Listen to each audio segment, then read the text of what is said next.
Thales theorem, triangle का ये पहला थ्योरम है। इसमें क्या गिवन है? इसमें गिवन है D is parallel to B C. अब हमें यहाँ पे कंस्ट्रक्शन करना पड़ेगा, लेकिन उससे पहले हमें ये प्रूफ करना है इस थ्योरम में that A D upon B D is equal to A E upon E C. इसका मतलब ये है कि ए डी और डी बी का जो रेशियो होगा वो ए ई और ई सी के रेशियो के बराबर होगा। लेकिन इसको प्रूफ करने के लिए हमें पहले इस थ्योरम में कंस्ट्रक्शन करना पड़ेगा। तो हम यहाँ पे कंस्ट्रक्शन क्या करेंगे? Construction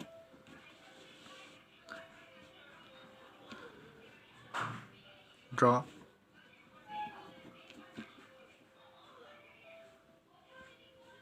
PD is perpendicular to AE and EQ is perpendicular to AD. Now this is EQ and this is PD. Again we have to join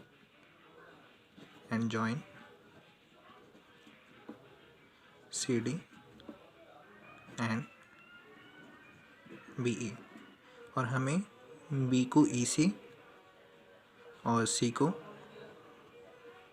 D से ज्वाइन करना होगा। आगे चलते हैं। Now proof.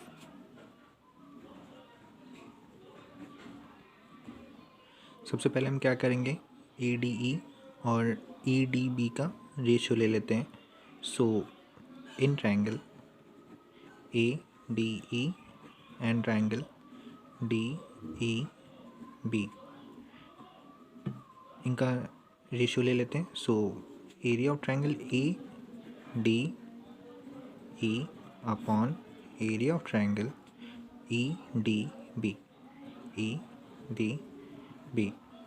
So we know that area of triangle is equal to half into base into height. So area of triangle ADE के लिए base क्या है? AD और height क्या है? QE. So half into base क्या है? AD और height क्या है? QE upon. अब area of triangle EDB के लिए base क्या है? DB, और हमें पता है कि ट्रायंगल EDB जो है वो एक ऑब्टूज ट्रायंगल है, तो इसका हाइट ट्रायंगल के बाहर होगा। तो EDB के लिए हाइट कहाँ पे लाई करेगा? Outside the triangle which is EQ। तो हम यहाँ पे जो हाइट लेंगे वो हम क्या लेंगे? EQ, और बेस क्या लिया हमने? DB। ओके, तो इसको हम यहाँ से हाफ कैंसिल आउट, QE से QE cancel out, so we get AD upon DB which is equal to area of triangle ADE upon area of triangle EDB. This is equation first. आगे चलते हैं। अब हम क्या करते हैं? दोबारा AED लेते हैं और इस बार हम DEC ले लेते हैं triangle. So in triangle ADE triangle ADE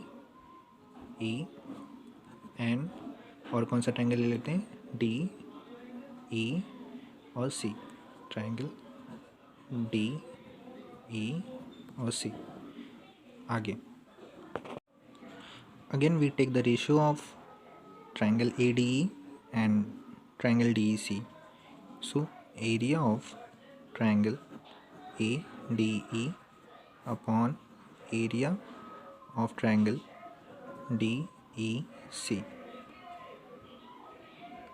is equal to, so we know that area of triangle is equal to half into base into height. So ADE के लिए बेस क्या ले लेते हैं AE, और इसके लिए हाइट क्या ले लेते हैं DP.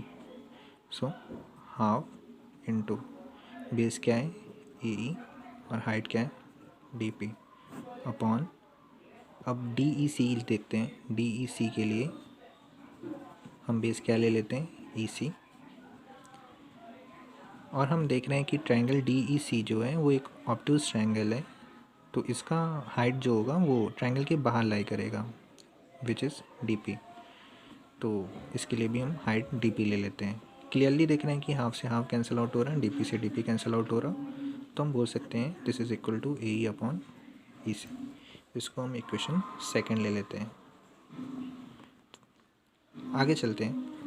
अब हम इस डायग्राम में क्लियरली देख रहे हैं कि DE और BC दोनों एक दूसरे के पैरेलल हैं, और हमें ये भी पता है कि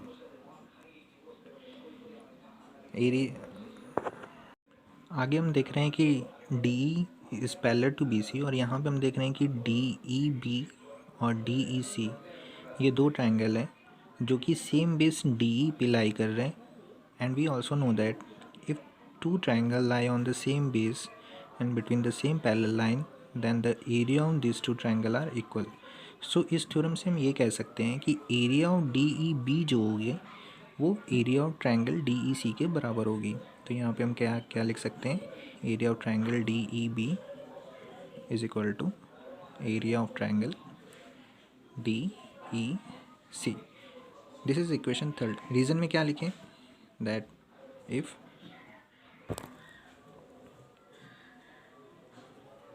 two triangle lie on same base and between same parallel line, then area of these two triangle are equal. ये एक थ्योरम है जो कि हमने क्लास 9th में पढ़ा था. सो हम बोल सकते हैं from first, second and third we gate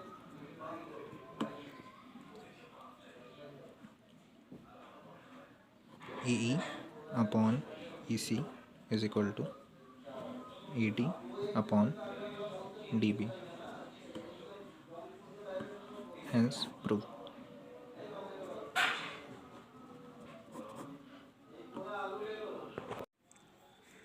इस क्वेश्चन में हम तीनों इक्वेशन को देख सकते हैं, जिसमें फर्स्ट इक्वेशन में हम देख रहे हैं कि ADE upon EDB is equal to ED upon DB, और दूसरी इक्वेशन में हम ये देख रहे हैं कि area of triangle ADE upon area of triangle DEC is equal to AE upon EC. हमें पता है कि अगर LHS अगर हम दोनों का इक्वल कर दें तो RHS अपने आप इक्वल हो जाएगा.